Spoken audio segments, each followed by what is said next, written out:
Good morning dear students. तो बेटा आज की क्लास शुरू कर रहे हैं। देखो हमारी लास्ट क्लास में हमने क्या पढ़ा था, हमने ट्रांसपोर्ट फिनोमिना के बारे में पढ़ा था और वहाँ पे हमने देखा था कि हमें 3 ट्रांसपोर्ट फिनोमिना के बारे में पढ़ना है। फर्स्ट क्या था, जब हमारे पार्टिकल एक लेयर से दूसरी लेयर में मूव करते हैं तो उनके अंदर कुछ मोमेंटम चेंज आता है और उसे बोलते हैं विस्कोसिटी ट्रांसपोर्ट। ठीक है।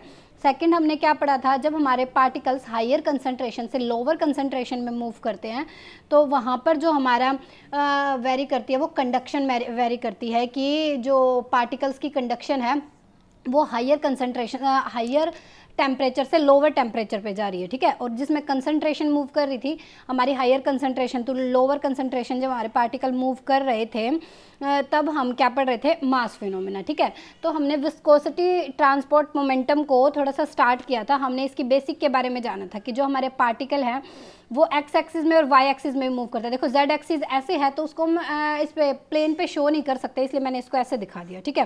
यहाँ पे हमने क्या पढ़ा था, हमने ये माना था कि जिस भी लिक्विड से रिलेटेड हम बातें कर रहे हैं वो क्या है, इस एक्स एक्सिस के पैरेलल, यानी कि पैरेलल मूव कर रहे हैं वो सारे पार्टिकल। ठीक है। तो इन लेयर्स के बीच में जो एक्स से लेकर ये हम एक सेंटर लेयर कंसीडर करके चल रहे थे ए बी।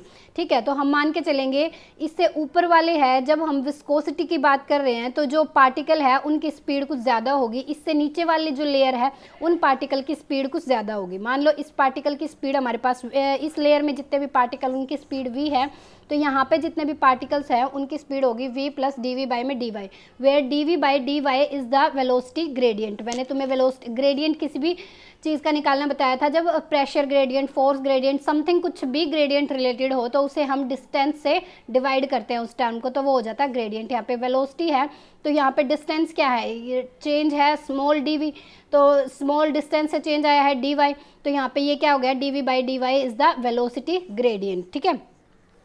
अब हमारी ये सारी बातें हो गई थी और हमारा क्या था, यहाँ पे जो भी फोर्स अप्लाई हो रहा है वो क्या है, इस जो रेट ऑफ चेंज ऑफ जितनी भी ये स्पीड में जा रहे हैं ये पार्टिकल, कितने डिस्टेंस में कितना चेंज आ रहा है, वो फोर्स अप्लाई होने पे वो फोर्स उसके डायरेक्टली प्रोपोर्शनल था। और एफ अपना किसके इक्वल आ गया था, नीटा डी वी बाई में डी वाई, वेयर नीटा इज द प्रोपोर्शनलिटी कॉन्स्टेंट और इसे बोलते हैं कोफिशिएंट ऑफ विस्कोसिटी।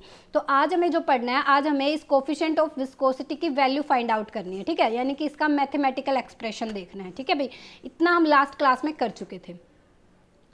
तो ट्रांसपोर्ट फिनोमेना यहाँ पे क्या है, वेलोसिटी, विस्कोसिटी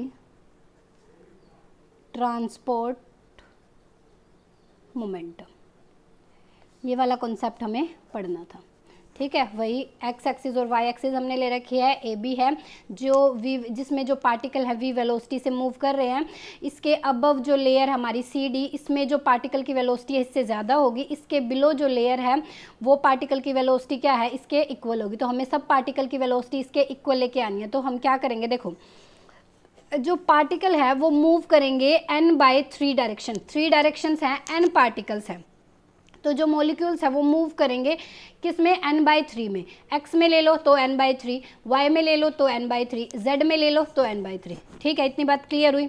अब हम यहाँ पे y को कंसीडर करके चलते हैं। तो देखो number of molecules moving along y axis is n by 3, n by 3 से मूव करेंगे तो out of n by 6 are moving upward direction. देखो y अकेली डायरेक्शन थोड़ी, y पॉजिटिव भी है, y नेगेटिव भी है, तो जितने पार्टिकल y पॉजिटिव में जाएंगे उतने पार्टिकल क्या है, y नेगेटिव में जाएंगे। टोटल पार्टिकल जा रहे हैं n बाई 3। ठीक है। n बाई 3 जा रहे हैं तो उसका हाफ नेगेटिव डायरेक्शन में जाएंगे, हाफ पॉजिटिव डायरेक्शन में, तो n बाई 3 का हाफ करेंगे तो n बाई 6, तो n बाई 6 पार्टिकल हमारे पॉजिटिव y एक्सिस में जाएंगे और n बाई 6 हमारे नेगेटिव y एक्सिस डायरेक्शन में जाएंगे। ठीक है।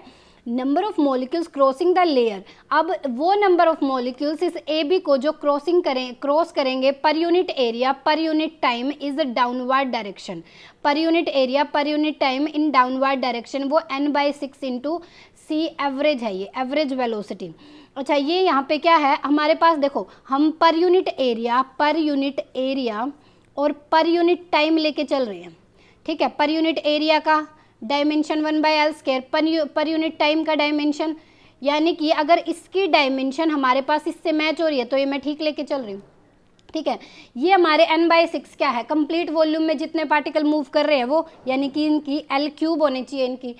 वेलोसिटी की डायमेंशन क्या होती है, C एवरेज L(t)-1, वेलोसिटी की डायमेंशन यही होती है।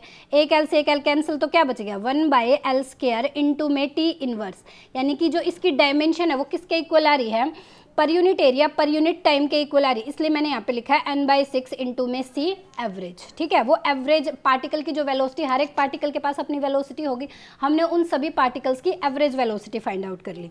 तो यहाँ पे हमारे हैं number of molecules crossing the layer AB per unit area per unit time, उसको मैंने लिख लिया in the downward direction n/6 C average. ठीक है, डाउनवर्ड मोमेंटम, अब यहाँ पे पार्टिकल मूव कर रहे हैं तो कुछ मोमेंटम एक्वायर करेंगे। Downward momentum carried by the molecules from the layer CD, जो CD से कहाँ पर आ रहे हैं, AB पे आ रहे हैं, वो कौन सा मोमेंटम कैरी करेंगे उसके बारे में पढ़ेंगे। Downward momentum carried by the molecules from CD crossing AB per unit area per unit time क्या होगा, mass of the molecules into में speed of the molecules. Momentum क्या होता है, मोमेंटम का फॉर्मूला होता है मास इनटू में वेलोसिटी, तो मास ऑफ द मॉलिक्यूल्स इनटू में स्पीड ऑफ मॉलिक्यूल्स। ठीक है, मास क्या है, m इंटू में n/6 इंटू में C एवरेज। देखो ये नंबर ऑफ मॉलिक्यूल्स है पर unit area per unit time में, इतने मॉलिक्यूल्स वो क्रॉस करेंगे। ठीक है, AB को,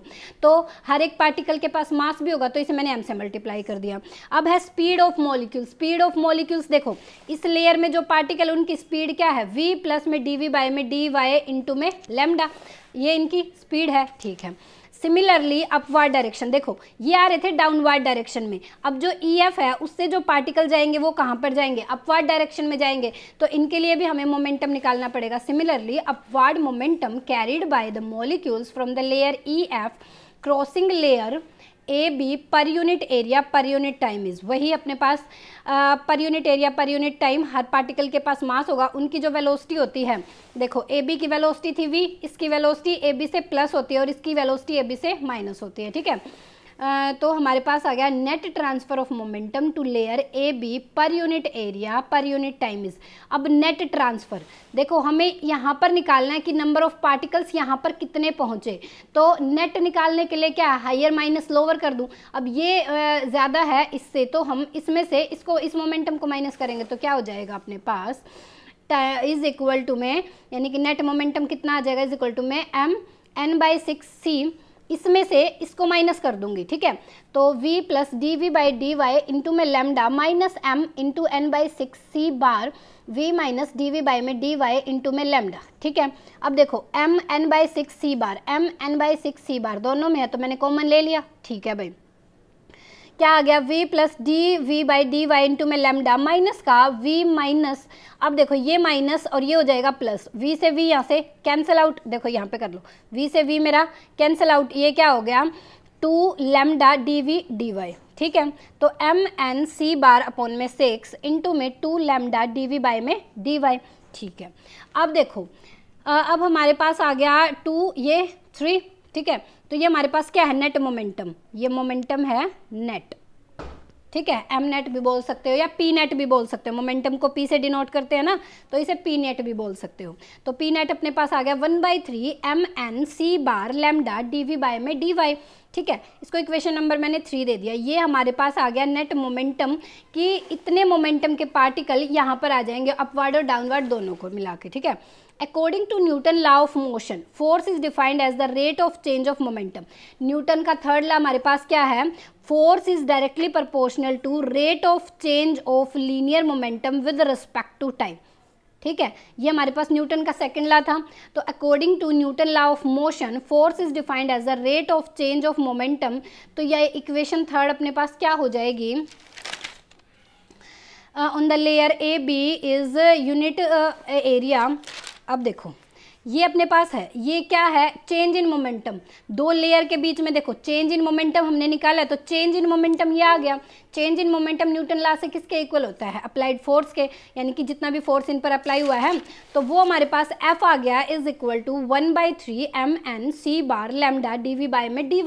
ठीक है, हमें पता था, हम स्टार्टिंग में लेके आए थे, जो f है अपना डायरेक्टली प्रोपोर्शनल है dv बाय में dy, ठीक है। तो f को इज इक्वल टू, मैंने यहाँ पे लिख दिया था नीटा, जो भी उन पार्टिकल का एरिया है वो भी मल्टीप्लाई कर लेते हैं, तो नीटा a dv बाय में dy, ठीक है। ये नेगेटिव साइन क्यों, क्योंकि वो पार्टिकल अपोजिट डायरेक्शन में जा रहे हैं, ठीक है। तो ये यहाँ से इस इक्वेशन से और इस इक्वेशन को कंपेयर करेंगे तो हमारे पास क्या आ जाएगा, ये आ जाएगा अपने पास नीटा dv बाय में dy। अगर एरिया हमारे पास यूनिट वेक्टर है तो ये आ गया। अब इन दोनों को कंपेयर करेंगे तो क्या हो गया, 1/3 mn c bar lambda dv by में dy इज इक्वल टू नीटा, यहाँ पे हमने इसका मैग्नीट्यूड लिया है dv बाय में dy, dv बाय dy से कैंसिल, नीटा इज इक्वल टू, क्योंकि हमें क्या निकालना है, कोफिशिएंट ऑफ विस्कोसिटी जो कि है नीटा, 1/3 mn c बार इंटू में लैम्डा, ये हमारे पास आ गया कोफिशिएंट ऑफ विस्कोसिटी। कई बार तो क्वेश्चन यहीं तक पूछा होता है पेपर में, कई बार क्या है वो टेम्परेचर की टर्म्स में भी पूछ लेते हैं कि जो हमारा कोफिशिएंट ऑफ विस्कोसिटी है वो टेम्परेचर से कैसे रिलेटेड है, ठीक है। तो क्या होगा, नीटा इज इक्वल टू 1/3, देखो mn इज इक्वल टू में रो, देखो रो होता है mass by, rho is equal to mass by volume, mass by volume. तो हमारे पास कितने पार्टिकल हैं, n पार्टिकल्स हैं, तो m n बाय v, ये क्या है, n क्या है हमारे पास, n by v number of molecules per unit volume, उसे मैं स्मॉल n से डिनोट कर रही हूँ। तो रो इज इक्वल टू क्या आ गया, mn, यहाँ पे mn की जगह मैंने क्या रख दिया, रो c बार इंटू में lambda, where rho is the mn density of the gas. तो यहाँ से क्या आ गया, c बार जो अपना है डायरेक्टली प्रोपोर्शनल टू है टेम्परेचर के, डायरेक्टली प्रोपोर्शनल टू टेम्परेचर के कैसे है, c अपने पास एवरेज किसके 8 k t divided by m, ये हमारे पास एवरेज वेलोसिटी होती है। यहाँ से हमारे पास पता चल रहा है कि जो सी एवरेज है वो किसके डायरेक्टली प्रोपोर्शनल है, √2 के, और जबकि नीटा है वो डायरेक्टली प्रोपोर्शनल है सी बार के। तो क्या मैं यहाँ से बोल सकती हूँ eta is directly proportional to √2 T is the absolute temperature, ठीक है, जिस टेम्परेचर पे ये सारी कहानी हो रही है। तो कई बार इस यहाँ तक भी पूछ लिया होता है, तो आपको यहाँ तक भी शो करके आना होगा, ठीक है। अब इसका जो ये जो हमने डेरिवेशन किया, इसका मेन कंक्लूजन क्या है भाई, hence the coefficient of viscosity of a gas is directly proportional to the square root of its temperature, directly proportional to the square root of its temperature. तो ये जो इक्वेशन आई है मेरे पास, ये वाली equation 7, coefficient of viscosity gas is independent of pressure. कई बार ये भी पूछ लिया जाता है, कई बार 1 मार्क्स में, कि जो कोफिशिएंट ऑफ विस्कोसिटी है क्या वो प्रेशर पे डिपेंड करता है या नहीं करता है, ठीक है। तो इस वीडियो में बेटा आपको इतना ही करना है, वेलोसिटी जो विस्कोसिटी ट्रांसपोर्ट मोमेंटम था इसका डेरिवेशन। नेक्स्ट में हमें क्या करना है, हमें ट्रांसपोर्ट ऑफ मास, जिसे हम डिफ्यूज़न ऑफ गैस बोल रहे थे, जहाँ पे हम हायर कंसंट्रेशन से लोअर कंसंट्रेशन तक जब पार्टिकल हमारे मूव करते हैं तब उसके बारे में हम पढ़ेंगे, ठीक है। तो पढ़ते रहिए, all the very best, thank you.